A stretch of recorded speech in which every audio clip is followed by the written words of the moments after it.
Salatullah, salamullah. Bismillahirrahmanirrahim. Assalamualaikum warahmatullahi wabarakatuh.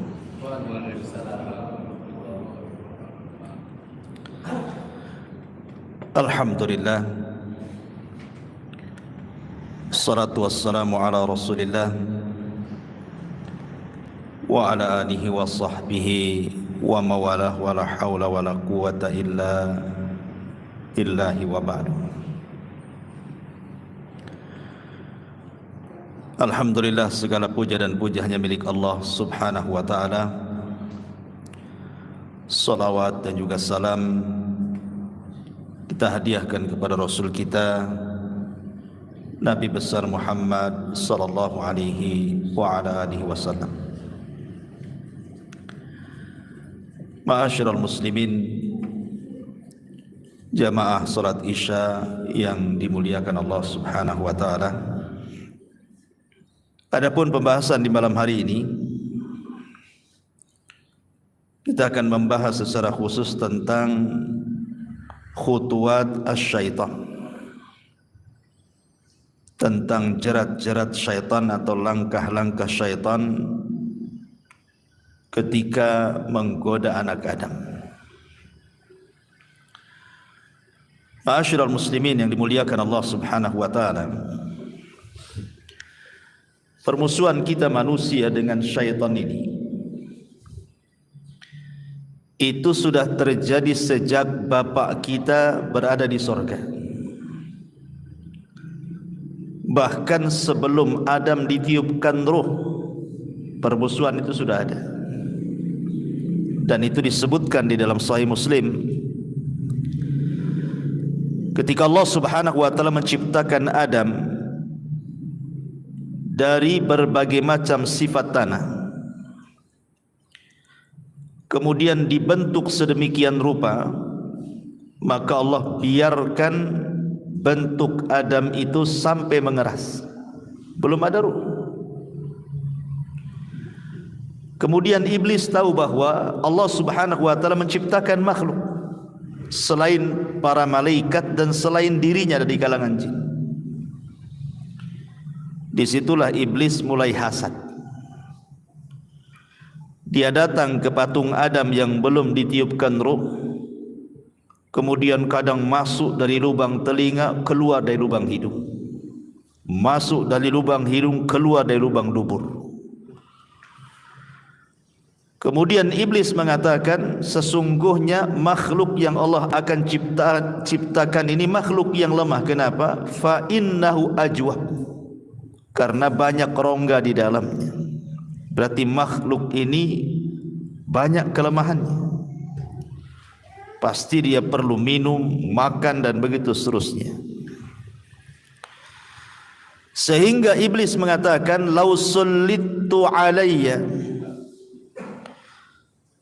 kalau seandainya dikuasakan kepadaku Adam ini, la uhlikanna, aku akan hancurkan dia. Ini belum ditiupkan ruh, iblis sudah sesumbar seperti itu. Ditambah-tambah ketika betul-betul Allah tiupkan ruh, kemudian Allah subhanahu wa ta'ala firmankan, wa idh qala rabbuka lil malaikati inni ja'ilun fil ardi khalifah. Dan ketika Rabbmu berkata, sungguhnya aku akan menjadikan khalifah. Malaikat ketika itu sempat menawarkan diri dan mengatakan, ya Rabb, kalau seandainya kelak makhluk yang kau akan ciptakan ini akan menumpahkan darah dan akan banyak merusak di bumi, sebaiknya kami sajalah yang kau turunkan ke bumi. Tidak usahlah diciptakan Adam tu. Tetapi Allah mengatakan, aku lebih paham dari ciptaanku dibandingkan kalian. Maka ketika itulah Allah subhanahu wa ta'ala perintahkan para malaikat untuk sujud. Apa yang terjadi? fasajadu, semua malaikat sujud, illa iblis, kecuali iblis. Disinilah permusuhan kedua. Setelah ditiupkan ruh, iblis tidak mau sujud. Apa alasan iblis tidak mau sujud? Alasan iblis tidak mau sujud karena ada syubhat di kepalanya, dengan mengatakan ana khairum minhu khalaqtani min nar wa khalaqtahu min tin. Ya Rabb, aku kan lebih baik dibandingkan dia. Masa yang lebih baik sujud kepada yang tidak lebih baik? Kau ciptakan aku dari api loh, sementara Adam tercipta dari tanah. Api mendekati cahaya, artinya kami dekat dengan malaikat dibandingkan Adam. Itu syubhatnya iblis itu.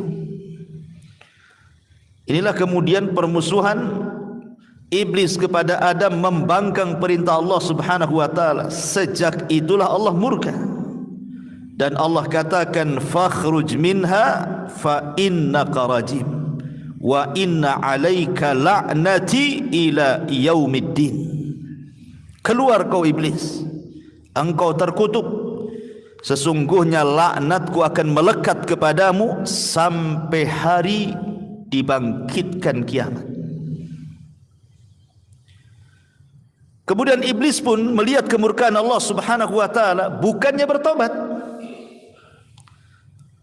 malah dia mengatakan qala fa anzirni ila yaumi yub'atsun. Kalau begitu ya Rabb, tangguhkan usiaku sampai hari kau bangkitkan kiamat ini.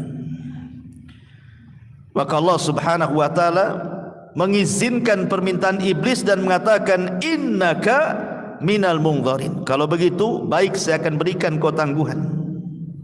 Subhanallah.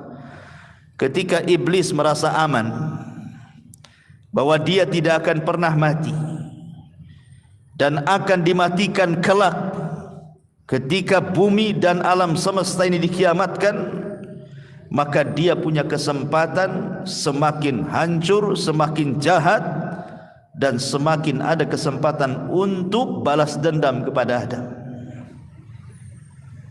Dari sini dia mengatakan qala fa bi izzatika la ughwiyannahum ajmain. Dengan kemuliaanmu ya Rabb, aku akan sesatkan semua keturunan Adam ini. Jadi target iblis itu untuk menyesatkan Adam dan anak turunannya, kalau bisa semuanya, enggak tanggung-tanggung, semua anak keturunannya kalau bisa disesatkan. Makanya dia mengatakan la ughwiyannahum ajmain, saya akan sesatkan mereka semuanya kalau bisa. Tetapi keinginan iblis tidak tercapai karena tidak semua terkena rayuan iblis kan. Ada orang-orang yang tidak terkena rayuannya. Illa ibadaka minhumul mukhlasin, kecuali hambamu yang ikhlas. Tetapi kebanyakan turunan Adam itu menjadi pengikut iblis, bahkan bandingannya 1 berbanding 999. Lihat bandingannya itu. Dari 1000 orang, yang selamat cuma 1, yang tidak selamat 999. Luar biasa iblis. Mana dalilnya? Allah Subhanahu Nabi sallallahu alaihi wasallam bersabda dalam hadis yang dikeluarkan Imam Bukhari dari Abi Sa'id Al-Khudri radhiyallahu anhu.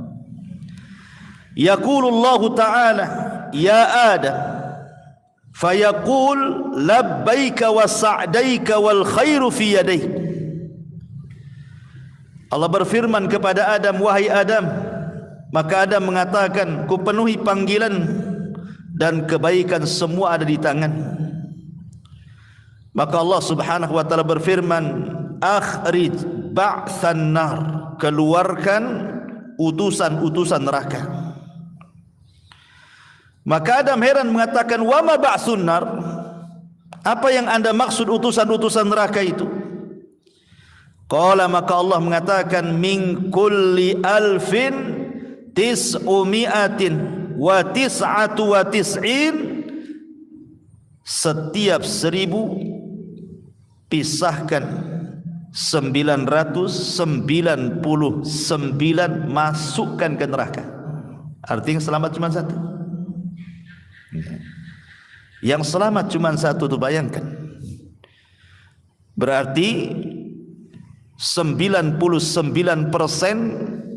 cita-cita iblis hampir tercapai kan? Tinggal 1% saja. Ketika dia mengatakan saya akan sesatkan mereka semuanya kan?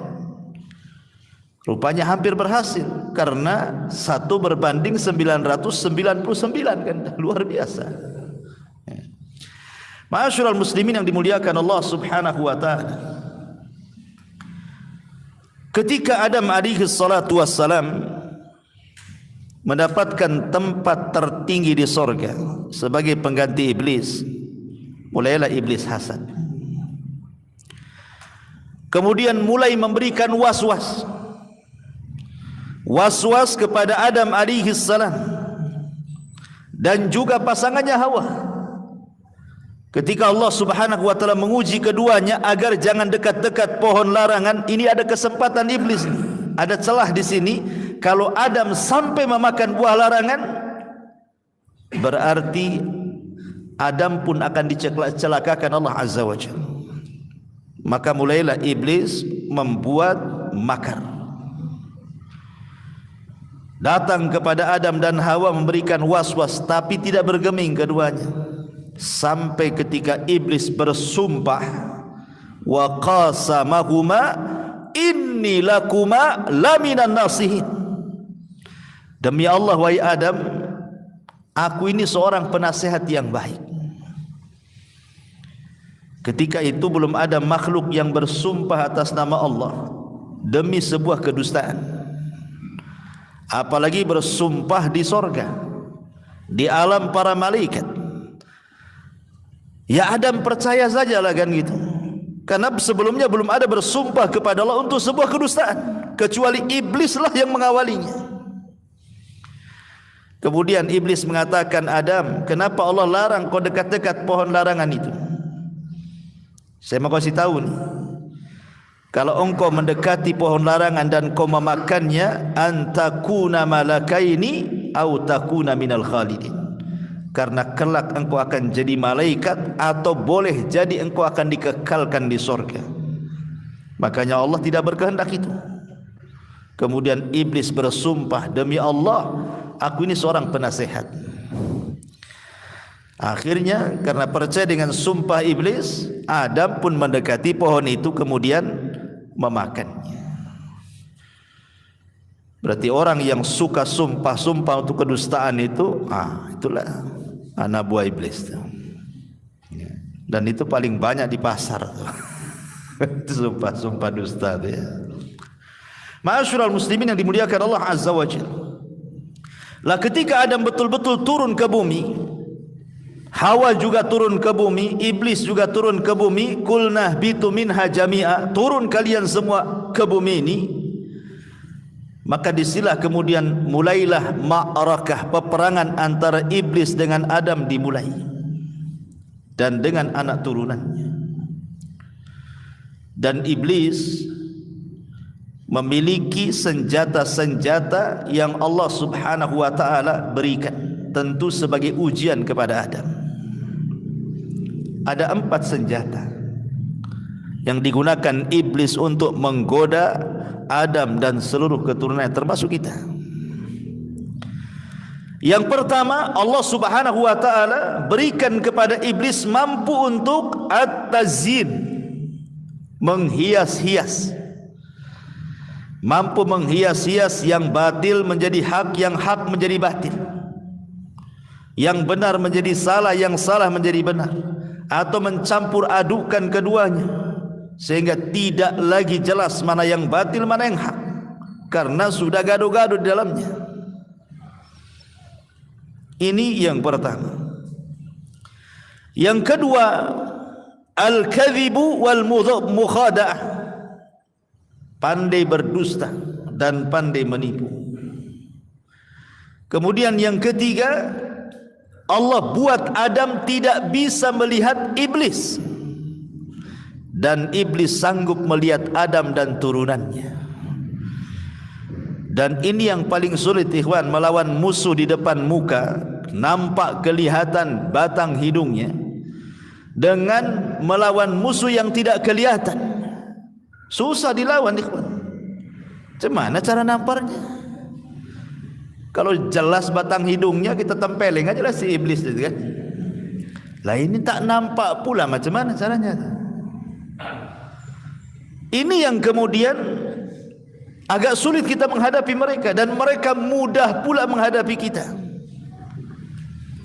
Kemudian yang keempat, qudratuhu ala al-ittila ala syai'in minal ghaib. Allah berikan kemampuan kepada iblis dan juga turunannya, mampu dibukakan atau ittila. Ittila itu menili, meneropong hal-hal yang gaib. Seperti mereka naik ke langit, mencuri dengar percakapan para malaikat, kemudian dapat satu kalimat, kemudian diturunkan ke bumi, kemudian dijual kepada para dukun dan paranormal. Mereka diberikan kemampuan untuk itu. Dan ini 4 perkara ini semua karena ada tujuan. Apa tujuannya? Yang pertama, supaya semua manusia dibuat syirik dan kufur. Ini tujuan pertama iblis. Gimana caranya membuat manusia itu jatuh kepada kesyirikan dan kekufuran. Dan disebutkan di dalam surah Al-Hasyr ayat 16. Kamathali syaitan idh qala lil insani kfur, seperti permisalan syaitan yang mengatakan kepada manusia, kafirlah kamu. Jadi tujuan yang pertama ini yang paling besar, bagaimana manusia itu menjadi kufur kepada Allah dan menyekutukan Allah Azza wa Jalla, dan berhasil. Karena Allah mengatakan wa ma yu'minu billahi wa ma yu'minu aktsaruhum billah illa wa hum musyrikun, dan tidaklah beriman kebanyakan manusia kecuali mereka menyekutukan Allah. Lihat hari ini orang-orang yang percaya dengan paranormal, para dukun, para bomo, percaya dengan tangkal-tangkal, jimat-jimat, tempat-tempat klinik, keramat-keramat, dan begitu seterusnya menyebar. Berhasil iblis membuat orang kufur. Kemudian yang kedua, tujuan iblis adalah isya'atul fahsyah, berusaha menyebar keburukan, menyebar kejahatan, menyebar kemaksiatan di tengah-tengah umat manusia. Ini tujuan yang kedua. Dan tujuan akhir daripada iblis ini adalah dia akan mengajak sebanyak-banyaknya Adam dan keturunannya untuk menjadi sama-sama penghuni neraka jahanam.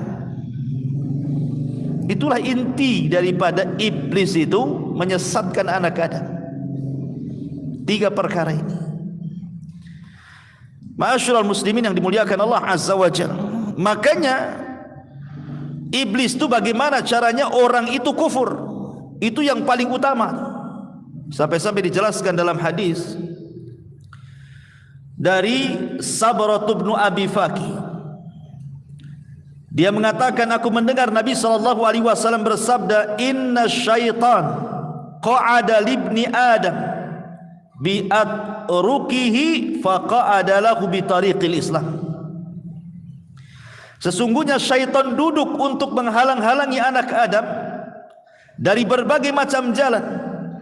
Setan duduk menghalangi jalan bagaimana orang itu jangan sampai masuk Islam. Kemudian iblis akan memberikan was-was, tuslimu wa tadaru dinaka wa dina abaika wa abaika wa abai abaika. Buat apa kau masuk Islam? Apakah engkau akan meninggalkan agamamu, agama bapak-bapakmu dan agama moyang-moyang? Kemudian fa'asahu fa'aslam. Tetapi ada juga yang tidak menuruti kata-kata iblis, dia pun tetap nekat masuk Islam. Dari sini kita tahu bahwa iblis berusaha menghalang-halangi hidayah. Jangan sampai orang itu masuk ke dalam Islam, atau yang sudah masuk Islam bagaimana dikeluarkan dari Islam itu. Itulah tujuan inti daripada iblis, supaya sebanyak-banyaknya iblis mendapatkan pengikut di neraka. Ma'asyiral muslimin yang dimuliakan Allah Azza wa Jal, dan permusuhan itu ditandai ketika kelahiran setiap anak Adam. Jadi kalau ada bayi lahir, disitulah iblis menancapkan permusuhannya. Dengan cara apa? Dengan cara menusuk lambungnya. Makanya setiap bayi yang dilahirkan pasti menangis. Kenapa menangis? Karena ditusuk oleh syaitan. Tapi tusukan ini tidak memadaratkan, hanya sekedar menabuh genderang perang, seolah-olah setan mengatakan, kau lahir, aku musuhmu. Gitu maksudnya. Udah dikasih tahu itu sejak bayi itu, udah ditoel tuh, aku musuhmu. Itu waktu bayi lahir itu ya. Kecuali dua bayi yang tidak ditusuk lambungnya, Maryam dan putranya Isa bin Maryam. Dan itu ditunjukkan dalam sebuah hadis, ma min mauludin yuladu illa nakhasahu syaitan. Tidaklah ada bayi yang lahir kecuali ditusuk lambungnya oleh syaitan. Fayastahillu sarikhan min nakhsati syaitan illa ibni Maryam, illa ibna Maryam wa ummahu. Maka bayi itu akan menjerit, menangis karena tusukan itu, kecuali ibunda Maryam dan putranya. Dari sini kita tahu bahwa setiap bayi lahir, iblis sudah menabuh genderang perang. Ma'asyiral muslimin yang dimuliakan Allah Azza wa Jalla, akan tetapi Anda perlu tahu bahwa sehebat apapun iblis dan anak buahnya, mereka tidak bisa mengajak kita secara langsung. Datang kepada antum, ambil tangan antum, diseret, yuk kita mabok. Enggak gitu. Ya. Yuk kita zina. Enggak. Ayo kita ke kuburan syirik. Enggak ada. Dia main datang, kemudian ngajak antum, nyeret tangan antum, dibawa ke tempat maksiat. Bukan itu caranya.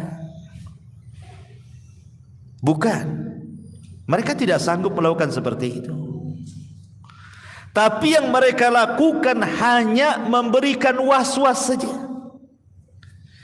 Tapi walaupun hanya sebatas was-was, pengaruhnya luar biasa. Adam loh sampai turun dari sorga. Bukan iblis yang bawa tangan Adam, hayo atau didorong-dorong, makan tuh, gak gitu. Dikasih was-was. Ya, makan, nanti kau jadi malaikat. Makan supaya kau kekal di sorga. Gitu ya kan, dibisi-bisi. Ya, bukan diajak, ayo kita makan sama-sama, enggak gitu. Ya. Jadi iblis dan anak turunannya itu tidak bisa menguasai manusia. Dia hanya bisa memberikan was-was, tapi dahsyatnya was-was bisa menurunkan abina Adam dari sorga. Luar biasa. Makanya Allah mengatakan, Qul a'udzu birabbin nas. Di situ ada min syarri waswasil khannas. Masih was-was saja dia, tapi luar biasa pengaruhnya. Ya. Dan terkadang iblis itu ketika mengarahkan manusia tidak langsung kepada perkara besar, tidak. Tetapi ada khutuwat namanya ya, ada langkah-langkah. Jadi mereka itu pakai langkah-langkah. Apa saja langkah-langkahnya? Kata para ulama mengatakan yang pertama langkah yang mereka lakukan adalah ishtighal bil mubahat. Bagaimana iblis itu ataupun syaitan berusaha menyibukkan antum dengan perkara-perkara mubah. Enggak ada dosanya, tapi disibukkan. Main bola, perkara mubah. Enggak ada hukumnya main bola, perkara mubah, tapi disibukkan dengan bola. Akhirnya gara-gara sibuk bola lupa salat duhur, asar, maghrib, isya, subuh. Ustaz, mana ada main bola 24 jam? Kok 5 waktu lupa? Ya, kecapean, tidur, besoknya lagi main bola lagi. Belum lagi kemudian diingatkan dengan para pemainnya lagi, diidolakan dengan pemain-pemain kafirnya lagi kan. Dia tidak paham, tidak kenal idola-idola dia, nabi, para sahabat, para ulama, tapi para pemain bola hafal di luar kepala. Luar biasa kan? Itulah perkara mubah disibukkan, akhirnya masuk ke dosa kan. Awalnya kan mubah-mubah saja main bola, tapi jadi haram jadinya. Ketika mulai melalaikan solat, melalaikan zikir, baca Quran, setan ini begini caranya. Dia akan menyibukkan manusia dengan perkara mubah-mubah dulu. Ma'asyiral muslimin yang dimuliakan Allah Azza wa Jalla. Atau contoh yang lain pamannya, ngumpulin duit setahun 2 tahun sampai penuh celengannya, ya. Bukan untuk umroh, ya. Untuk jalan-jalan ke Singapura, Australia gitu kan. Padahal biayanya sama tuh. Bahkan kalau jalan-jalan lebih lagi itu duitnya. Uang umroh mungkin 30 juta ada kebanyakan. Jalan-jalan kurang 50 juta juga kan. Kalau sampai ke luar negeri itu jauh-jauh, kecuali ke Barelang kan gitu. 50 ribu aja kan. Ya. Artinya kan jalan-jalan ini kan perkara-perkara mubah kan. Antum mau jalan kemana saja nggak ada hukumnya. Tapi kalau kemudian pikiran kita ini disibukkan dengan mubah terus, bisa terjerumus kepada yang haram akhirnya kan. Ini bahaya nih. Itulah caranya setan. Ini yang pertama. Kalau sudah berhasil, maka dia akan naik lagi ke atasnya sedikit. Apa itu? Tahawun fi syubuhat. Mulai meremehkan yang syubhat-syubhat. Apa yang syubhat-syubhat itu? Banyak. Yang halal itu jelas, yang haram itu jelas. Nah, yang tengah-tengah itu tak jelas. Itulah syubhat namanya. Syubhat itu tengah-tengah antara halal dan haram. Tapi siapa yang meninggalkan syubhat kata Rasul, maka dia telah menjaga agamanya. Siapa yang masuk ke dalam syubhat, berarti dia sudah masuk ke perkara haram. Makanya kata para ulama, kata Abdullah bin Mas'ud radhiyallahu an, wa inna ahadakum lan yazala bi khairin mattaqallaha. Manusia itu akan senantiasa di atas kebaikan selama dia bertakwa kepada Allah. Wa idza syakka fi nafsihi syai'un sa'ala rajulan. Tapi kalau sudah mulai ragu-ragu, cepat tanya sama orang alim. Cepat tanya sama ustaz, sama ulama. Fasyafahu minhu, supaya terhilangkan dari syubhatnya. Tanya kalau nggak tahu. Ya, jangan main labrak aja kan. Ini boleh nggak? Ini boleh nggak? Pinjol boleh nggak? Umpamanya. Kalau ragu-ragu tanya hukumnya. Jangan habis melakukan syubhat baru tanya pula. Tanya dulu. Kalau ragu-ragu itu tanya. Ada loh Ustaz yang ngasih dalil riba itu boleh katanya. Tapi jangan banyak-banyak katanya. Sikit aja itu boleh itu.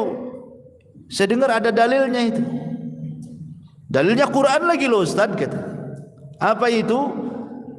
Allah melarang itu yang memakan riba wala ta'kulur riba adhafam mudha'afa. Janganlah kalian makan riba berlipat-lipat. Artinya kalau tidak berlipat-lipat hanya satu lipat saja. Begitu maksudnya. Berarti boleh tuh. Dia hanya membaca ayat ini. Bagaimana dengan ayat yang lain? Wadharu ma baqiya minar riba, kata Allah, tinggalkan semua jenis riba, mau yang besar mau yang kecil. Kalau orang tidak tanya kepada orang alim, nanti akhirnya jatuh ke syubhat di situ. Itu hati-hati itu jadinya. Ini banyak yang terjun pada perkara syubhat ini. Ini kalau setan dah berhasil di sini, naik lagi dia. Pandai setan itu. Apa itu? Mulai dia jatuh kepada al-muhtaqirat minadz-dzunub. Dia mengenteng-entengkan melakukan dosa, memudah-mudahkan melakukan dosa. Makanya kenapa seorang ulama bernama Sa'ad Bilal ibn Sa'ad ibni Tamim al-Qasi, yang diriwayatkan oleh Abdullah ibn Mubarak dari Auza'i, kata beliau, la tanzur ila sigharil ma'siyati walakin unzur li azamati man asaita. Jangan pernah melihat kecilnya sebuah dosa, tapi lihatlah engkau sedang berbuat dosa kepada siapa. Jangan dilihat kecilnya sebuah dosa, tetapi lihatlah Anda sedang berbuat dosa sama siapa. Karena kalau orang sudah meremeh-remehkan dosa, ini bahaya. Ini kan dosa kecil saja, gak apa-apa, kan belum dosa besar. Kan gitu ya. Kalau bahasa seperti ini, maka Umar bin Khattab radhiyallahu anhu mengatakan, la saghirata ma'al istimrar. Tidak ada dosa kecil kalau dilakukan terus-terusan, ya besar juga lah kan itu. Ibarat antum mengumpulkan satu kerikil tiap hari, lama-lama menggunung juga tuh kerikil tuh. Maka jangan kemudian terjebak dengan pembagian dosa. Ada dosa kecil, ada dosa besar. Ini kan kecil saja, belum besar katanya. Nggak apa-apalah kan gitu, sekali-kali katanya. Subhanallah kan itu ya. Ini hati-hati. Sebab nih, kalau sudah terbiasa meremehkan dosa kecil ataupun mengenteng-entengkan amal, mengenteng-entengkan berbuat amal, melakukan kewajiban, melakukan sunnah dan begitu seterusnya, maka syaitan akan naik lagi tuh yang keempatnya itu. Apa itu? Irtikab al-mubiqat. Mulai dia menghancurkan dengan cara melakukan dosa besar. Disuruhnya untuk melakukan dosa besar itu. Kata Nabi sallallahu alaihi wasallam dari hadis Abu Hurairah radhiyallahu an yang dikeluarkan Al-Bukhari, kata Nabi SAW, ijtanibus sab'al mubiqat, jauhi oleh kalian 7 perkara yang menghancurkan kalian. Sahabat mengatakan, apa itu Rasul? Maka Rasul mengatakan, asyirku billah was-sihru wa qatlun nafsi allati harramallahu illa bilhaq wa aklu riba wa aklu malil yatim wa tawalli yawmaz zahfi wa qadful muhsanatil mu'minatil ghafilati, kata Rasul. Apa 7 perkara itu? Pertama, kesyirikan. Yang kedua, sihir.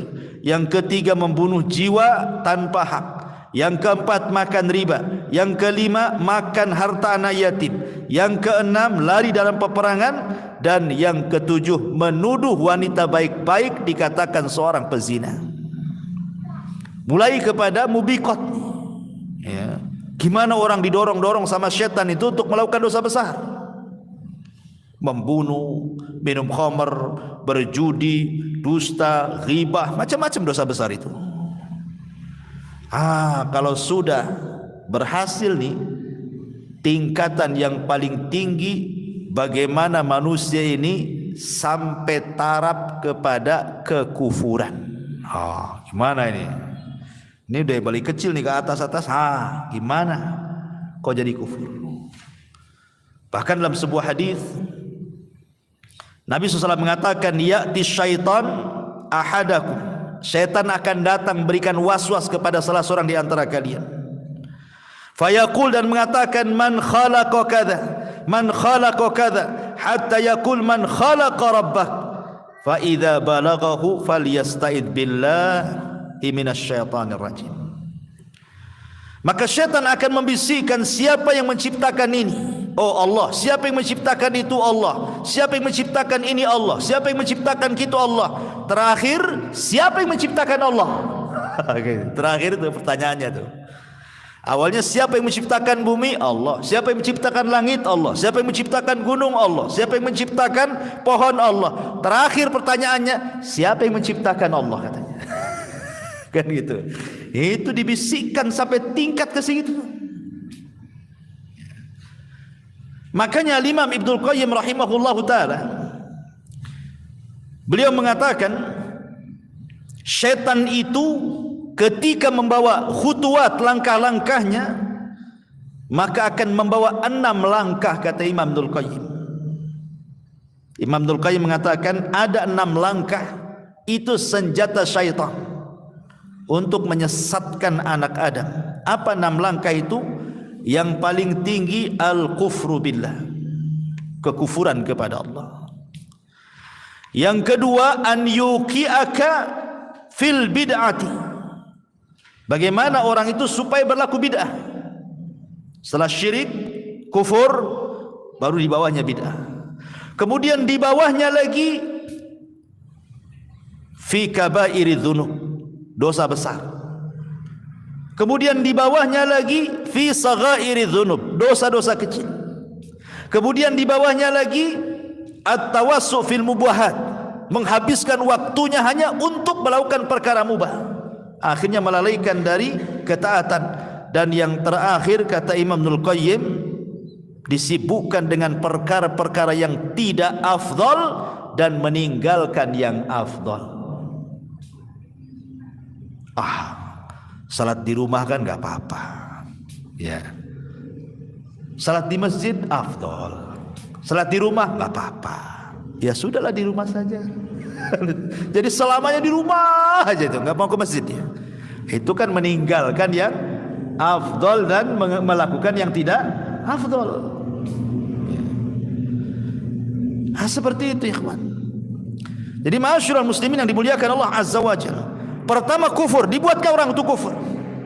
Dan kufur ini kan banyak macamnya. Ada namanya kufur al-juhud wa takdzib, menentang dan mendustakan, seperti kufurnya orang-orang Yahudi kepada Nabi SAW. Tahu yang benar tapi mengingkari kenabian. Ada namanya kufur i'rad wal istikbar, berpaling dan sombong, seperti kufurnya iblis kepada Allah, tidak mau sujud ketika Allah perintahkan sujud kepada Adam. Atau kufur syak, ragu-ragu terhadap Allah, hati-hati. Ataupun mungkin kufur nifak, orang-orang munafik yang menyembunyikan kekufuran dalam hati dan menampakkan keislamannya. Ini kekufuran namanya. Kemudian di sana ada di bawahnya disebut dengan bid'ah. Allah Subhanahu wa taala mengatakan, afaman zuyyina lahu su'u amalihi fara'ahu hasanah. Apakah seperti orang yang dihiasi padanya keburukan amalannya, tetapi seolah-olah dia melihat amalan yang buruk itu baik. Kenapa? Bagaimana orang itu bisa tobat kalau seandainya yang buruk dianggap baik, yang bukan ibadah dianggap ibadah? Ya sulitlah tobatnya. Ini kan ibadah, padahal bukan ibadah kan itu ya. Makanya sering saya katakan bahwa bahaya bid'ah ini, satu, dia pelakunya sulit untuk bertobat, beda dengan maksiat. Kenapa? Karena ahli maksiat yang dilakukannya tahu itu maksiat. Tahu orang berzina, tahu zina itu maksiat. Orang lagi nyolong, nyuri, tahu dia nyolong. Coba tanya pencuri, nyolong tuh baik nggak?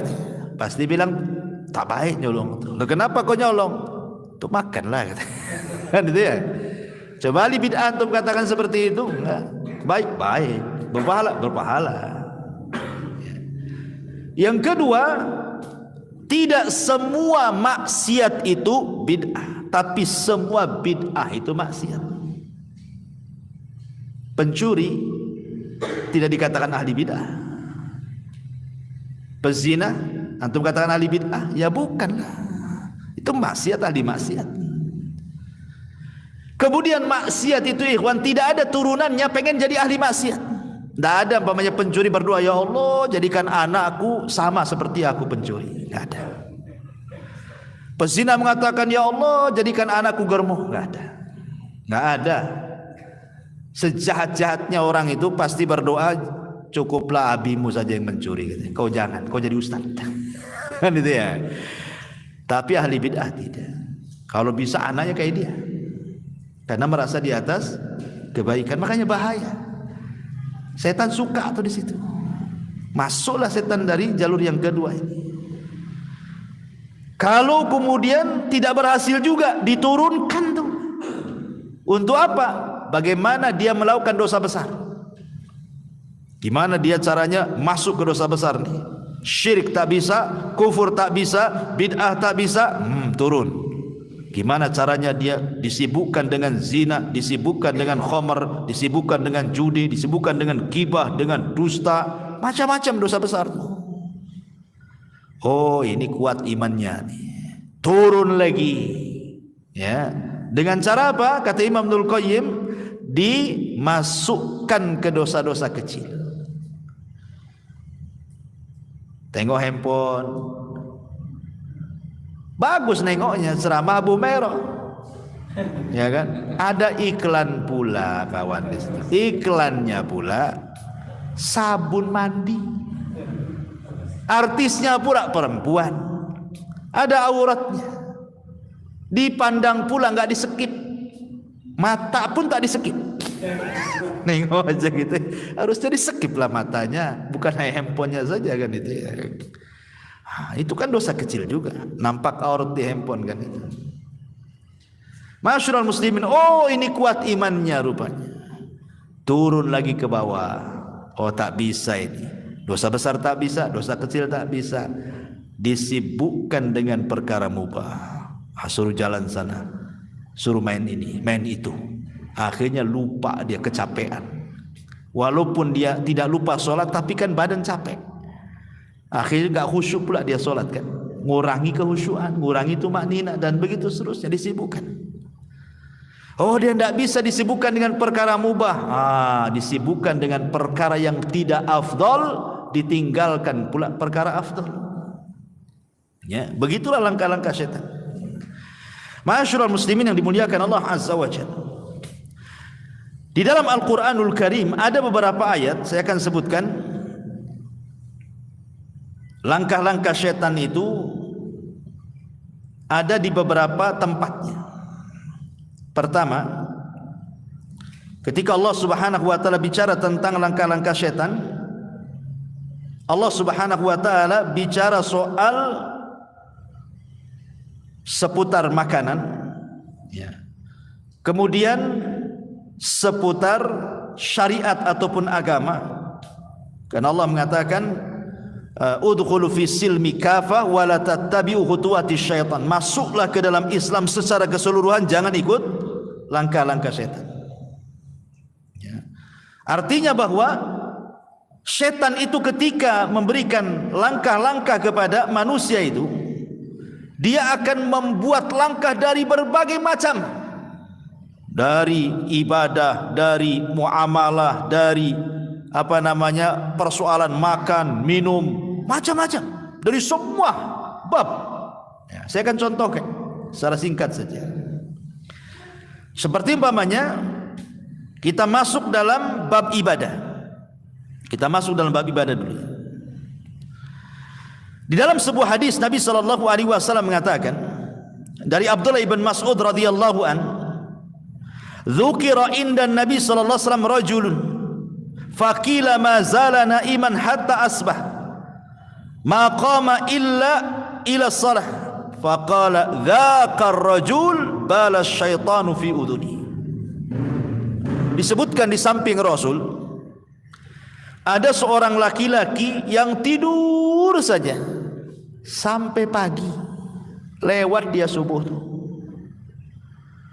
Kemudian apa kata Nabi SAW? Oh, orang itu yang lewat subuhnya itu, balas syaitanu fi udhuni, sudah dikencingi itu telinganya, kata Nabi. Apa makna dikencingi di sini? Sebagian ulama mengatakan maknanya dikencingi itu ya secara hakikatnya. Seperti hadis-hadis tentang setan, kalau kita makan tidak baca basmalah maka setan ikut makan, kan itu ya. Setan, kita tidak baca basmalah ketika minum maka setan ikut minum. Nah, sama juga ketika setan mengencingi telinga, ya betul-betul dikencingi. Bentuk kencing setan ya enggak tahu kayak apa. Kalau kencing antum kan saya tahu. Kalau antum kencingi telinga orang, budak terima orang tuh. Tapi hakikatnya memang setan itu mengencingi. Bentuk kencingnya seperti apa wallahu a'lam. Karena kita juga tidak pernah melihat setan kan? Tapi ada ulama membawa kepada hakikatnya. Ada juga yang mengatakan bahwa setan mengencingi itu maksudnya setan istihza wal istihqah, sedang mengejek. Antum itu sedang diejek dia sambil dikencingi telinganya. Akhirnya lewat sholat subuh, bangun jam 7. Jadi setan ngejek antum sambil ngencingi telinga. Coba bayangkan ikhwan, sering saya katakan, analogikan seperti ini. Kalau anak tampar wajah antum, kira-kira antum marah? Marahlah. Gimana kalau saya kencingi wajah antum? Apa enggak lebih marah lagi kan? Orang ngencingi telinga kita, kita bisa dendam 7 turunan. Hari-hari antum dikencingi setan tak dendam-dendam. Gitu maksudnya ya. Kok enggak dendam-dendam antum sama setan itu? Ya bangun jam 7, jam 8 kan itu kan. Dia lagi menghina kita loh tiap malam. Kok aneh enggak dendam sama setan? Kalau enggak karena bolo setan kan itu. Ada juga memaknai bahwa maksudnya dikencingi itu setan sedang mengejek kita. Tapi ada juga yang mengatakan bahwa setan ngencingi telinga itu maksudnya setan sedang menyumbat telinga kita, sehingga orang yang jarang sholat subuh atau tidak pernah sholat subuh, tidur aja, maka telinganya akan tersumbat sehingga sulit mendapatkan nasihat. Sulit kalau dinasihati. Orang yang jarang sholat subuh itu keras hatinya, susah dapat hidayah, karena hari-hari dikencingi setan untuk telinganya. Nah, itulah bagaimana setan itu berusaha orang itu supaya jangan melaksanakan kewajiban kan. Lewat sholat malam, lewat sholat subuh, sengaja dikencingi. Dan itu satu langkah dia itu. Cukup sampai di sini? Tidak. Bukan hanya sekedar dikencingi saja. Dalam hadis Abu Hurairah radhiyallahu anhu, Nabi mengatakan, yaqidu syaitan ala qafiyati ra'si ahadikum idza huwa nam thalatha uqadin. Maka syaitan akan datang kepada setiap yang mau tidur. Umpamanya antum mau tidur nih jam 11, jam 12 gitu kan. Setan datang bawa 3 ikatan, kemudian diikat di tengkuk antum tuh. Setiap dia ngikat tengkuk kita, maka dia akan membisikkan di telinga kita. Apa bisikannya? Alaika lailun tawilun farkud. Malam masih panjang, tidur, tidur. Nah, itu bisikannya. Padahal antum tuh udah bangun tuh, ada qiraah di samping ini, udah dengar qiraah tuh, tapi setan datang, tidur katanya, tidur masih panjang. Azan masih lama. Coba bayangkan, tiba-tiba dengar azan masih dibisikkan aja, tidur. Qomat masih lama kok. Coba bayangkan ya kan. Akhirnya nunggu qomat, les pula dia matanya, bangun pula jam 7, kelabakan. Oh Allah, astagfirullahaladzim, salah siapa ini? Itulah setan. Dia langkah-langkahnya sampai seperti itu, diikatnya kita. Makanya kata Nabi SAW, fa in istaiqadha fa dzakarallaha in halat uqdah. Kalau seandainya dia bangun sebelum subuh, kemudian berzikir kepada Allah, baca doa bangun tidur, satu ikatan lepas dari tengkuk kita. Kalau dia berwudu, dua ikatan lepas dari tengkuk kita. Kalau solat, maksudnya solat subuh atau solat fajar atau solat apa saja sebelum subuh itu ya, witir kah, solat malam kah, maka tiga-tiga ikatannya lepas. Dan ketika itu yang terjadi apa kata Rasul? Keesokan harinya asbahana syitan tayyiban nafsi, maka jiwanya akan baik dan dia akan semangat hidup di pagi hari itu. Tapi kalau malamnya tidur lama, tapi meninggalkan solat walaupun pagi bangun, kata Rasul, asbaha khabithan nafsi kaslan, maka jiwanya akan buruk dan dia pun akan menjadi pemalas. Kenapa? Jiwanya akan buruk karena awal aktivitasnya sudah meninggalkan solat. Artinya dia memulai kehidupannya dengan melakukan dosa besar. Solat subuh itu kewajiban, kalau ditinggalkan dosa besar. Berarti orang yang tidak sholat subuh mengawali mata terbuka dengan melakukan dosa besar setelah kesyirikan. Artinya mengawali hidupnya dengan laknat, dengan laknat hidupnya. Nanti malamnya nggak sholat isya lagi, langsung tidur, diakhiri dengan laknat pula lah hari itu. Awal laknat, tengah laknat, akhir pula laknat. Subuh tinggal, duhur tinggal, asar tinggal, maghrib tinggal, isya tinggal, 5 laknat dalam sehari. Cemana mau berkah hidupnya? Makanya orang yang tidak pernah sholat itu banyak masalahnya. Kadang-kadang masalah itu tidak tahu dari mana datangnya, itu ada saja masalah itu, tidak bisa keluar-keluar, ya kan? Itu khutuat namanya, untuk menghalangi beribadah, ya kan? Setan itu sampai membuat langkah-langkah seperti ini. Bahkan ketika kita sholat, umpamanya nih, setan tidak bisa ngencingi antum, bangun juga antum tuh. Setan tidak bisa ngikat antum, terurai juga ikatannya. Puas sampai di sini, nggak akan kecewa setan, nunggu antum sholat. Kemudian ketika antum sholat, masuk dalam sholat dia, dibuatnya antum tidak tumakninah, dibuatnya antum tidak khusyuk, sehingga terkadang tidak khusyuk itu apa yang terjadi? Kadang lupa lah berapa tadi rakaat yang saya lakukan.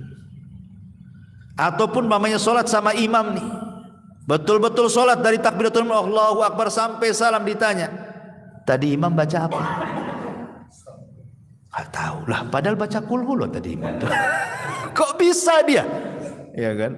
Dibuatnya itu tidak tumakninah, sehingga apa yang dibaca imam nggak tahu dia. Terus setan masuk di situ tuh. Ya. Atau dia tahu imam baca apa, mulai pandangannya nggak khusyuk. Apalagi depannya ada lawan politiknya, pakai kaos pula lain beda, mengajar kampanye di masjid kan. Gitu kan. Nah, jadi kadang-kadang masuk tuh ikhtilas yakhtalisuhu syaitan.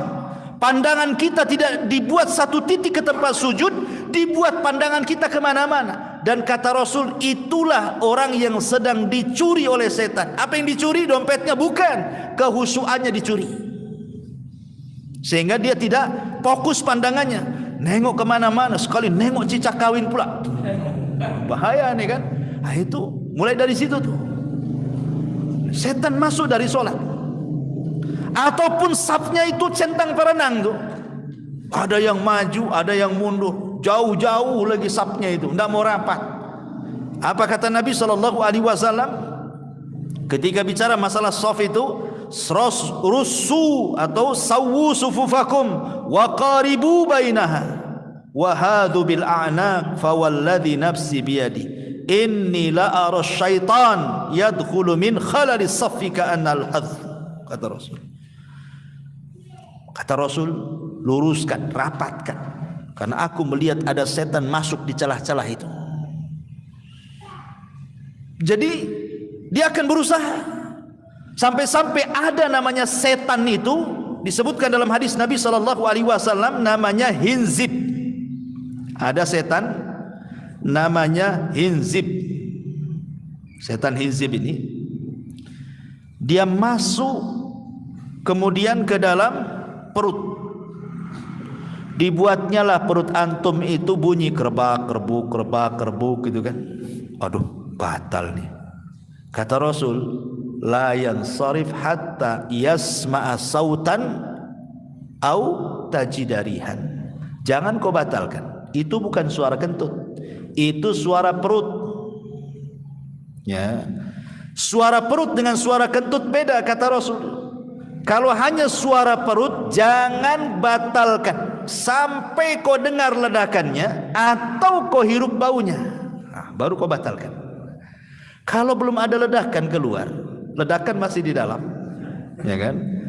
Atau belum ada baunya, jangan dibatalkan. Antum belum kentut, itu suara kerut. Itu setan yang buat bunyi-bunyi itu. Atau kalau tidak juga setan ini berhasil dengan bunyi-bunyian di perut itu, maka setan Hinzib akan masuk ke pikiran antum itu. Allahu Akbar. Sebelum sholat antum cari kunci motor gak ketemu. Ketika takbiratul ihram tahu pula di mana tuh kunci itu. Ya Allah. Iya, anak kan tadi di situ terletak tuh. Bodoh kali aku kata. Lagi sholat tuh, ya kan. Dia tidak bisa lewat perut, otaknya dimainkan sama setan tuh. Segitunya tuh langkah-langkah. Dia nggak bisa ini akan berusaha seperti itu. Setan tuh kan seperti itu dia. Berusaha tidak bisa satu pintu, cari pintu yang lainnya. Sampai betul-betul rusak sholatnya orang tuh. Itu yang disebut dengan khutuwat syaitan. Langkah-langkah setan. Ya. Ataupun ma'asyiral muslimin yang dimuliakan Allah Azza wa Jalla. Terkadang setan juga masuk bukan hanya dalam ibadah saja ya. Kalau ibadah banyaklah contohnya. Kadang-kadang juga masuk dalam urusan muamalah. Dalam muamalah entah dengan keluarga, entah dengan tetangga, entah dengan rekan bisnis, entah dengan kawan di luar sana gitu kan. Itu kadang-kadang setan berusaha untuk supaya orang itu tahris bainakum, dibuat musuhan. Gimana caranya itu? Kadang-kadang perkara kecil jadi besar, akhirnya putus hubungan. Yang terkadang juga orang itu ada mau nakut-nakuti. Umpamanya dia hanya bawa pentungan atau apa, enggak ada rencana mentung sebenarnya. Enggak ada, cuman setan ambillah tuh pentungan tuh katanya. Biar dia takut, hanya nakut-nakuti awalnya. Tapi kalau sudah di depan orang, setan masuk lagi, pentung tuh kepalanya kan. Gitu loh. Dia akan berusaha tuh. Sampai seperti itu kan. Makanya kita lihat gara-gara tetangga anaknya bertengkar. Anaknya yang bertengkar sebenarnya, bukan ibunya. Tapi anak ini laporlah sama ibunya. Ibunya pula lapor sama atasannya bapaknya. Bapaknya cuek saja. Tapi karena ibunya ngomong terus, masuk pula setan. Pak, tuh anak kita didolimi sama anak tetangga. Biarin aja. Besoknya ngomong lagi, Pak didolimi lagi. Nggak apa-apa. Masih juga tuh nakal. Baik, kapan kita mulai dia? Kadang-kadang suami itu pertama dia cuekkan, tapi kalau terus dihasut tuh kan, marah dia. Setan masuk di situ. Akhirnya betul-betul datang dilabrak tetangganya. Coba bayangkan, antum sudah berhubungan 10 tahun gara-gara urusan anak yang bisa didamaikan sebenarnya. Toh anaknya juga habis musuhan besoknya datang salaman lagi. Kita pula yang musuhan sama tetangga tak mau salaman. Kalau bisa jual rumah, pindah rumah. Kan pula di sini katanya. Ini kan setan ini kan berusaha itu sampai seperti itu. Ya. Jadi hubungan-hubungan bahkan dalam rumah tangga pun seperti itu. Bagaimana dibuatnya suami itu bercerai. Makanya kenapa disebutkan dalam hadis itu istana setan itu ada di lautan. Setan itu punya istana di lautan. Entah berantah di laut mana. Ada yang mengatakan di tiga Bermuda itu. Allahu a'lam. Tidak ada riwayatnya bahwa istananya itu di segitiga Bermuda. Yang jelas Rasul mengatakan istana setan ada di lautan. Apa di Selat Malaka sini, Allahu a'lam. Yang jelas bahwa adalah istananya. Setiap hari setan itu kan ngutus tuh anak buahnya tuh. Kamu goda tuh yang ujung sana, kamu goda, semua diberikan tugas tuh setan-setan marodah tuh. Ada yang goda sampai meninggalkan sholat, ada yang goda mau sedekah nggak jadi, ada yang goda mau puasa tak jadi, mau pokoknya digagal-gagalin orang berbuat baik itu. Sampai akhirnya satu hari ini nih, gerilya ini, setan-setan ini, utusan iblis, maka malam harinya mereka melaporkan hasil apa yang mereka goda kepada anak Adam. Dan mengatakan, ya Tuhan, aku sudah menggoda dia tidak sholat. Diam aja si iblis, tidak terlalu bahagia dia. Ya. Iblis, Tuhan, saya sudah goda dia loh sampai nggak sholat. Duhur, asar, maghrib, isya, subuh, berhasil saya 5 waktu dia tak sholat katanya. Iblis diam saja. Kenapa? Ngapain kau goda? Dari dulu pun tak pernah sholat dia katanya. Kan gitu ya. Ngapain digoda katanya. Orang nggak pernah sholat gak usah digoda lah. Dari dulu pun nggak pernah sholat. Artinya bahwa, tetapi ketika kemudian ada anak buahnya berhasil tuh meretakkan suami istri, bangkit dari singgasana iblis tuh, diambilnya piala, sini kamu, diletakkan pula di kepalanya. Anta, oh kamulah yang paling top, kamulah yang paling top katanya. Iblis paling senang kalau seandainya ada anak buahnya yang bisa meretakkan suami istri. Kenapa? Karena korbannya banyak. Kalau orang sholat tidak sholat, satu dia aja korbannya tuh. Tapi kalau berumah tangga, apalagi anaknya banyak nih, korbannya banyak.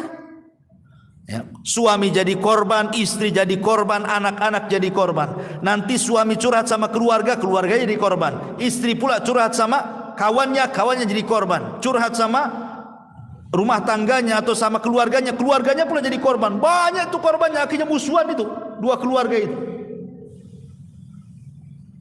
Akhirnya istrinya kawin lagi, nggak tanggung jawab dengan anaknya. Suaminya kawin lagi, ditinggalkan pula anaknya. Kata iblis, nak sini jadi anak angkat saya saja katanya. Jadilah anak angkat iblis. Itu ya. Ma'asyiral muslimin yang dimuliakan Allah Azza wa Jalla tuh. Sampai seperti itu namanya khutuwat namanya. Langkah-langkah. Sampai kepada orang berzina pun tidak langsung iblis tuh ambil tangan, berzina kamu. Enggak gitu caranya. Dibuat langkah. Ingat kisah Barsisah, seorang abid Bani Israel kan? Walaupun riwayat Israiliyat tapi banyak dicantumkan di dalam kitab-kitab tafsir kisah Barsisah itu ketika mentafsirkan surah Al-Hasyr. Coba berawal dari apa? Berawal dari kalam, ucapan. Berawal dari salam, assalamualaikum. Kemudian dengar ucapan. Kemudian ngomong, kaifa haluk, bagaimana kondisi. Kemudian mulai tanya keadaan. Kemudian ngobrol. Ya kan? Kemudian berlama-lama di situ. Akhirnya berzina. Barsisah ini abid Bani Israel. Dikenal di Bani Israel. Tidak ada orang yang ahli ibadah melebihi Barsisah. Ada 3 orang punya adik perempuan 1. Yang 3 orang ini mau jihad. Bingung mau nitipkan adiknya. 3 orang sepakat, yuk kita titipkan di Barsisah itu biar selamat katanya. Dia kan ahli ibadah, pasti jaga anak gadis kita, adik gadis kita. Awalnya kan gitu. Pada awalnya Barsisah ini tak mau, datang iblis tuh digesek-gesek telinganya. Terimalah, itu kan kebaikan, kau dapat pahala. Apalagi yang 3 orang ini mau jihad katanya. Masuk pula was-was iblis. Ya sudahlah, diterima katanya. Taruhlah di tempat lain. Dia tinggal di tempat lain, dia si gadis pun di tempat lain. Jadi kalau ngasih makan tuh ditaruh di depan pintu, nggak dibuka pintunya, nih ditaruh aja gitu depan pintu. Iblis datang. Barsisah, kok ini nggak sopan ngasih makan depan pintu, ngasih ketuk. Tanyalah gitu kan, salam. Nah, awalnya suruh salam. Akhirnya mulai dia naruh makan sambil salam. Assalamualaikum. Waalaikumsalam. Mulai dia dengar suara perempuan kan. masuk di telinganya. Setan sampai di sini tidak, bisiki lagi. Udah lama setan datang lagi Barsiso. Namanya orang dikurung, kau hanya ngasih makan, ucapkan salam. Kamu kan tidak tahu, mungkin dia butuh apa atau sakit apa. Tanyalah. Mulai, ya kan? Akhirnya mulai dari salam ke kalam, ucapan. Kaifahaluk, bagaimana kondisi wahai ukhti gitu. Sehat tidak? Apa yang dihajatkan? Mulai. Ya. Lama setan datang lagi. Barsiso, namanya orang hidup sendirian, bosan juga dia. Temanilah dia makan. Mulai aja. Dia mulai akhirnya ditemani makan. Ya. Setelah ditemani makan terus gitu kan, akhirnya mulai pandangan, jatuh cinta, akhirnya berzina. Naudzubillah. Hamil pula lah wanita itu. Setelah hamil apa yang terjadi? Saudaranya datang, habis jihad menang. Setan ngasih tahu, Barsiso, itu 3 saudaranya mau datang. Kalau seandainya ini dia tahu adiknya hamil, habislah kau katanya. Gimana caranya? Tunggu dia lahir, bunuh, hilangkan barang buktinya katanya. Hilangkan barang buktinya, hancurkan CCTV-nya, jangan ada CCTV katanya. Akhirnya semua dibunuh bayinya.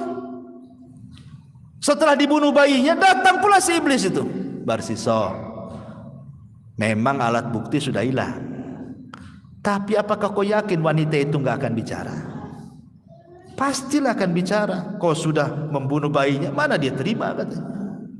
Kalau dia sampai ngomong sama saudaranya, habis kau katanya. Kata Barsiso, lu apa yang harus lakukan? Bantai juga ibunya katanya. Dibunuh ibunya. Langkah-langkahnya coba. Dikuburkan di belakang rumahnya. Dah, hilang barang buktinya. Datanglah 3 saudaranya nanyakan, mana adik saya katanya. Kata Barsiso, tak tahu. Semenjak kalian pergi dia pun pergi, tah berantah ada di mana. Ini yang ngomong Pak Ustadz, Pak Kiai, ahli ibadah, ya sajalah kan gitu. Gak mungkin lah Ustadz bohong katanya kan. Iyalah, udah pulang. Menyesal mereka. Ya, kenapalah dulu dititipkan kalau harus hilang juga katanya. Malam-malam setan datang ke 3 orang ini, dibisikkan dalam mimpinya bahwa Barsiso lah yang membunuhnya. Setan yang ngasih tahu. Akhirnya 3-tiganya bangun, mimpinya semua sama. Mimpinya semua sama, baik saudara yang pertama, yang kedua, yang ketiga. Kan aneh, kok mimpi, kok jamaah gitu kan, bareng-bareng. Semua sama isi mimpinya. Ngamulah 3 orang itu. Ambil pedangnya, terbantai si Barsiso, kurang ajar katanya. Sebelum 3 orang ini sampai di rumah Barsiso, iblis pula dah sampai di Barsiso. Barsiso, yang 3 orang udah tahu loh kau yang membunuh katanya. Tapi aku bisa menyelamatkan kamu, enteng gampang tuh katanya. Gimana caranya katanya? Sujud kau kepada aku katanya. Pas si Barsiso sujud, 3 orang ini datang. Akhirnya iblis pun lari, dibunuhlah Barsiso dalam posisi sujud kepada iblis. Lihat bagaimana khutuat di sini kan. Langkah sampai mati kufur. Ya. Hati-hati. Bermain medsos kan juga awalnya kan gitu ya, kenalan. Copy pastenya bukan perkara apa. Ambil di ustaz-ustaz sunnah juga copy pastenya itu. Ngasih jempol lah itu ukhti itu kan. Mulailah kenalan. Sangka antum ustaz. Ya. Akhi ukhti aja itu ngomongin. Kayak syar'i kali itu kan. Di medsos itu hati-hati itu, yang bujang-bujang tuh. Ya. Nanti kenalan. Ya. Pacaran. Enggak pacaran ustaz. Pacaran syar'i katanya. Gimana pacaran syar'i itu? Yang ngingetin kalau pas malam bangunlah ukhti sholat malam. Itu pacaran syar'i itu katanya kan. Ngingetin sholat. Coba kan. Naudzubillah. Itu bukan pacaran syar'i. Jadi nanti lama-lama pasti juga akan ke situ kan. Karena Rasul yang mengatakan seorang itu wajib berzina. Mata bisa berzina melihat, telinga bisa berzina mendengar, lisan bisa berzina berbicara, tangan kaki bisa berzina, dan kemaluan yang kelak akan membenarkan atau mendustakannya. Dan begitu kata Nabi. Karena memang selangkah seperti itu. Itulah caranya khutuwati syaitan. Tidak langsung setan menyeret. Gak ada yang mau manusia diseret setan itu. Tapi kalau di langkah-langkah sikit-sikit pasti mau. Itulah bahayanya langkah-langkah syaitan. Masyaallah muslimin yang dimuliakan Allah Azza, dan banyak lagi ya. Bisa juga masuk dari kemarahan. Marah itu kan dari setan. Kata Rasul, al-ghadabu minasyaitan. Marah itu dari setan. Apabila marah maka berwudulah. Ada yang mengatakan hadis ini lemah. Tapi ada juga yang mengatakan kalau kau marah berdiri, duduk. Kalau kau marah duduk, baring. Kalau kau marah juga baring, wudu. Kalau kau marah juga wudu, solat. Kalau habis solat juga marah, pergilah jauh-jauh. Masih marah juga. Artinya kan, lihat bagaimana ketika setan juga menggunakan langkah, maka dalam Islam juga ada langkah-langkah melawannya. Gak bisa begini, gak bisa begini, kan itu ya. Antum marah berdiri, duduk. Masih marah juga, baring di aspal. Gitu ya. Oh nggak bisa juga, ambil ke tempat wudu, sholat. Jadi supaya seperti itu, supaya ada langkah-langkahnya kan. Atau setan juga masuk pada al-ajalah, tergesa-gesa. Tergesa-gesa itu dari setan, bukan dari Allah. Pamannya ada gadis yang kita sukai, dengar pula udah diceraikan suaminya, baru talak 1 tapi belum habis masa idahnya. Tapi kadang memang si istri juga sudah suka ingin nikah dengan kita, sementara dia belum habis masa idahnya, main lamar aja antum. Terjadi nikah di masa idahnya. Sah nikahnya? Tidak sah. Yang lebih parah lagi bukan tidak sah nikahnya. Kalau antum sampai melakukan pernikahan dan dia masih berada di masa idahnya, setelah nikah batal nikahnya, dan wanita itu diharamkan sampai kiamat, tidak boleh dikawini. Tidak boleh dikawini sampai kiamat. Kenapa? Karena tergesa-gesa sebelum waktunya. Sama dengan seorang anak ingin cepat dapat harta waris, diracunlah itu pakai kopi sianida tuh kan, bapaknya, supaya cepat mati. Mati betul tuh bapaknya, dapat warisan sampai kiamat, haram warisan. Kenapa? Karena tergesa-gesa sebelum waktunya. Itu namanya al-ajal, itu dari syaitan tuh. Ya.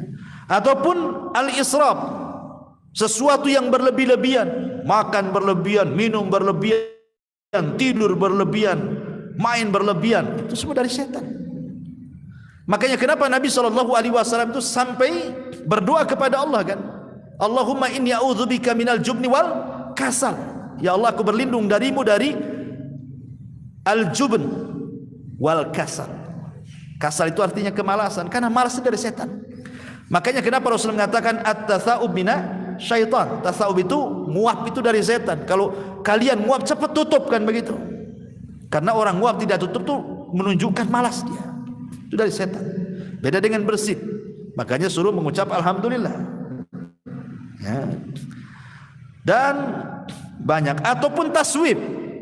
Taswib itu mengucapkan kalimat saufa dalam bahasa Arab itu balas sekitarnya nanti. Ini jam 12:30 sholat duhur, nantilah, masih ada waktu. Nah, ini. Nanti asar juga gitu, mau dekat maghrib sholatlah nanti. Si nanti akhirnya duhur 2:30, asar 5:30 gitu ya, maghrib pula 7:30 gitu. Isya pula 6:30 subuh. Ini kan ada dia modalnya dapat 7:30 semua lah pahalanya kan gitu. Jadi ada orang itu yang bahasanya nanti. Kita ini sedekahlah nanti. Kalau cicilan motor udah lunas. Udah lunas nih, kapan sedekahnya? Nanti. Baru saja ngambil kulkas katanya. Terus saja kan, nggak pernah sedekah. Karena dia nanti itu, kapan lu tobat? Nanti habis umroh pula dia tak tobat juga. Katanya kalau habis umroh tobat, ya nantilah kalau habis haji katanya. Coba kan? Haji dia tak tobat juga. Kenapa enggak tobat? Katanya habis haji mau tobat. Nantilah kalau dekat-dekat mati gitu. Jadi, nah ini kan dari setan. Taswif itu mengatakan saufa nanti. Ini bagian daripada khutuwatus syaitan. Ya. Dan banyak lagi. Adapun secara singkat juga yang disebutkan para ulama bagaimana cara menghadapinya, karena juga sudah malam ini. Yang pertama, menghadapi langkah-langkah setan tentu bil ilmi wal ma'rifah. Ya, duduk di majelis ilmu, punya ilmu. Orang kalau mau perang enggak punya strategi, gimana mau ngelawan? Ya kan? Maka kita harus berilmu supaya dengan ilmu itu kita tahu cara melawannya. Kan diajarkan tuh dalam Quran, dalam hadis bagaimana cara melawan setan. Seperti bagaimana supaya setan itu bisa nangis gitu ya. Dengan cara apa? Antum ketika tasyahud, antum sungguh-sungguh, karena kata Rasul, gerakan tasyahud itu sama dengan tamparan kepada setan. Lebih keras dibandingkan besi. Ya, gerakan dalam tasyahud itu. Jangan malas. Itu tasyahud gini. Apa antum tasyahud kayak gini? Ini tasyahud gini. Ya, kalau bagi yang menggerak-gerakan, gerakan. Yang enggak gerakan isyarat gini saja. Itu udah tamparan tuh gini tuh. Tamparan keras tuh bagi si iblis itu. Nah, kita lihat kalau posisi tasyahud yang dilihat jarinya. Jangan lihat ke depan, lihat ke jari sini. Kalau kita tasyahud. Ya, atau umpamanya sujud tilawah. Iblis itu paling enggak suka nengok orang sujud tilawah. Apa kata iblis? Dia diperintah Allah sujud, dia pun sujud. Maka Allah hadiahkan surga. Aku pula diperintah sujud, tak sujud, Allah akan masukkan ke neraka. Nangis akhirnya iblis. Dia paling nangis lihat orang sujud. Sedih hatinya. Ya, karena iblisnya iblis, ikhwan, itu tidak pernah mencela Allah. Iblisnya iblis tidak pernah mencela Allah. Dia mengatakan wa bi izzatika dengan kemuliaan. Tidak pernah. Tapi manusia ada yang lebih iblis dibandingkan iblis. Dicelanya Allah. Orang Yahudi mengatakan Allah fakir, nahnu aghnia. Dia fakir, kami kaya. Allah difakir-fakirkan sama orang Yahudi itu. Nasrani, Allah itu 3. Ya bayangkan. Ataupun mencela Al-Quran. Al-Quran kan kalamullah, sama juga mencela Quran, mencela yang ngomong Allah. Kan banyak sekarang ini orang yang istihza terhadap kalamullah, diinjaknya Quran, dibakarnya Quran. Ataupun ngomongnya sih tidak menginjak, tetapi dari ucapannya sudah menghina Allah dan Quran kan.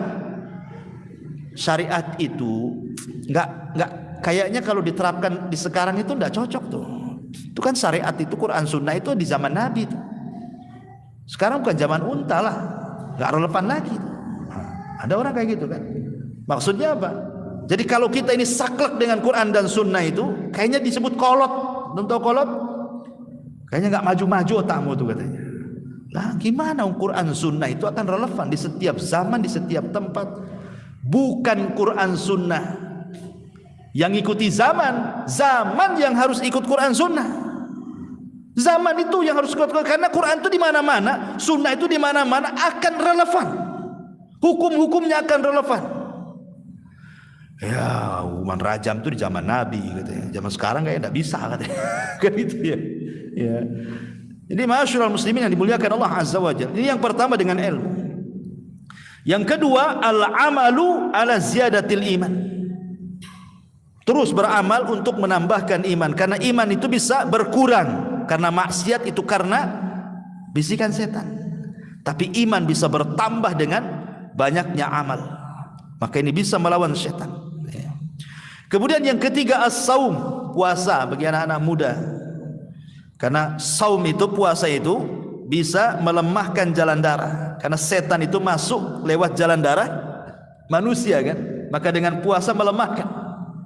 Atau dengan cara bekam gitu ya. Kemudian yang nomor 4, dawamu zikrillah. Mendawamkan berzikir kepada Allah Subhanahu wa taala. Kemudian yang kelima, al-isti'adzatu billah. Jadi kalau kita dapat gangguan, segera kita katakan a'udzubillahi minasyaitonir rajim. Ya, seperti antum mimpi buruk nih, cepat bangun, a'udzubillahi minasyaitonir rajim, ludahin ke kiri. Puh. Ya kalau nggak ada orang di samping. Jangan sengaja pula istri di samping, wah katanya. Nah gitu ya, janganlah. Artinya ngeludah ke kiri, baca ta'awudz kan itu ya. Atau ketika sholat juga sama. Ketika antum sholat, a'udzubillahi minasyaitonir supaya hilang setan. Ya. Tapi kalau sholat sendiri, jangan pula sholat jamaah, nanti dibalas puah juga. Masalah kan gitu ya.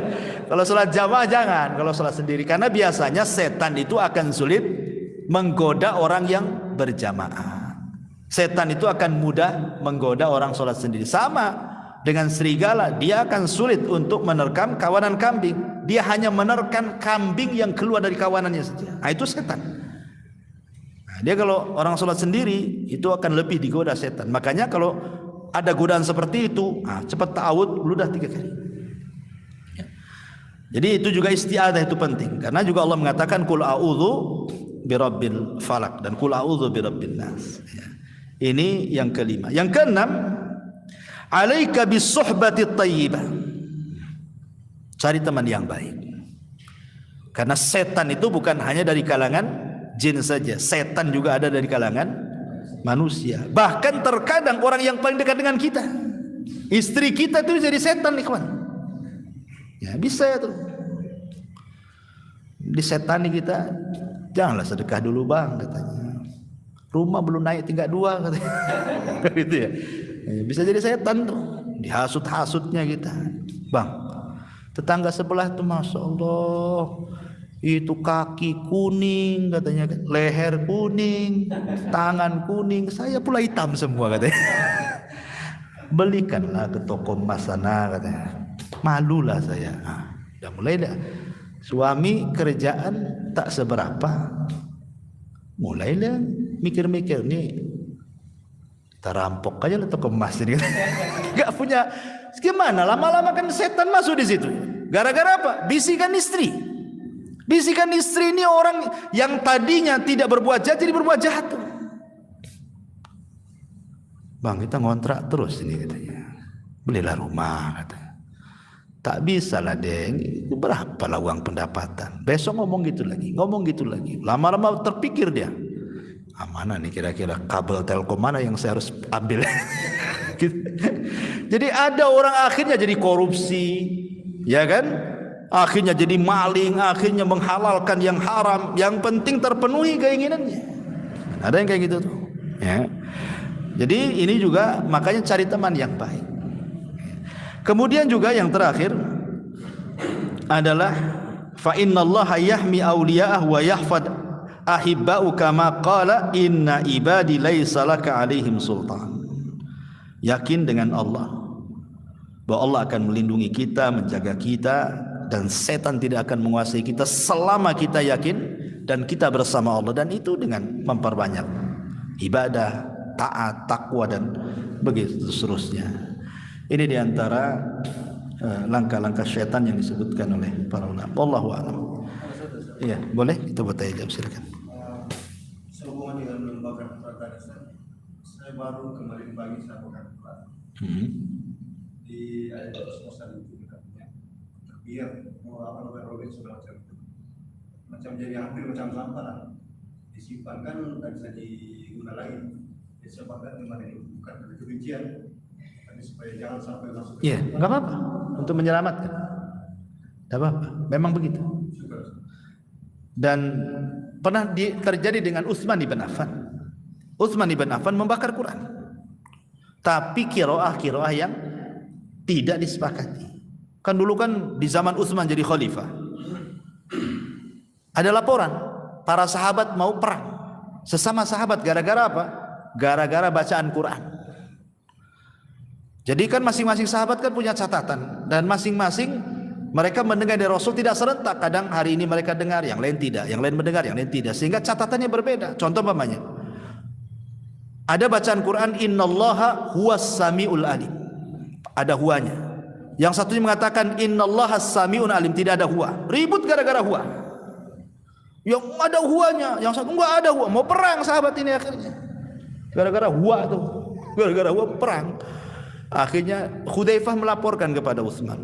Para sahabat mau perang gara-gara qiraah nih. Kata Utsman, kalau gitu kumpulkan semuanya. Qiraah itu, tulisan-tulisan itu. Kemudian Utsman menunjuk orang-orang pakar-pakar Quran. Ketika itu yang ditunjuk Zaid bin Thabit. Ya. Banyak, Ubay bin Ka'ab, banyaklah para sahabat yang pakar-pakar Quran. Disuruh untuk menyeleksi mana-mana qiraah yang disepakati dan yang terakhir dibaca Nabi, itulah yang ditetapkan. Mana-mana qiraah yang tidak pernah dibaca Nabi lagi dan dianggap qiraah syadzah yang menyelisihi, maka pisahkan. Akhirnya yang disepakati itulah yang dicetak, yang dipisahkan itu yang dibakar. Dibakar sama Utsman. Ya. Inilah yang menjadikan orang Khawarij di akhir-akhir khilafah Utsman menyalahkan Utsman. Karena Utsman sudah membakar Quran katanya. Maka Utsman menjawab. Ali menjawab, Utsman membakar Quran itu bukan qiraah yang disepakati, tapi qiraah yang diperselisihkan supaya tidak terjadi peperangan di antara sahabat. Dan subhanallah hikmahnya sekarang tidak ada perselisihan soal Quran kan sampai hari ini. Nggak ada. Ya Quran antum di Amerika itu juga bacaannya, di Saudi itu juga bacaannya, di sini itu juga bacaannya, nggak ada yang beda-beda. Jadi sehingga dibakar, ya kan? Syahidnya kan dibakar di sini, ya, untuk menyelamatkan supaya jangan terinjak, ya. Atau antum baca, kan sekarang ada undangan kawin pun ada bismillahnya tuh, Bismillahirrahmanirrahim. Orang-orang asal lempar saja kan. Jadikan mainan anak-anak, kapal-kapalan tahu-tahu dilempar ke halaman, diinjak orang. Hati-hati itu. Ya, sebaiknya kalau undangan-undangan itu kan janganlah kemudian dicantum-cantumkan ayat-ayat Quran di situ kan. Cukuplah mengundang. Kan itu ya cukup. Karena dikhawatirkan akhirnya main campak-campak sana akhirnya terinjak-injak kan. Seolah-olah ada wasilah ke situ. Wallahu a'lam. Ya. Sekira cukup. Subhanallah bihamdika asyhadu an la ilaha illa anta astaghfiruka wa atubu ilaik. Wallahu ta'ala. Assalamualaikum warahmatullahi wabarakatuh.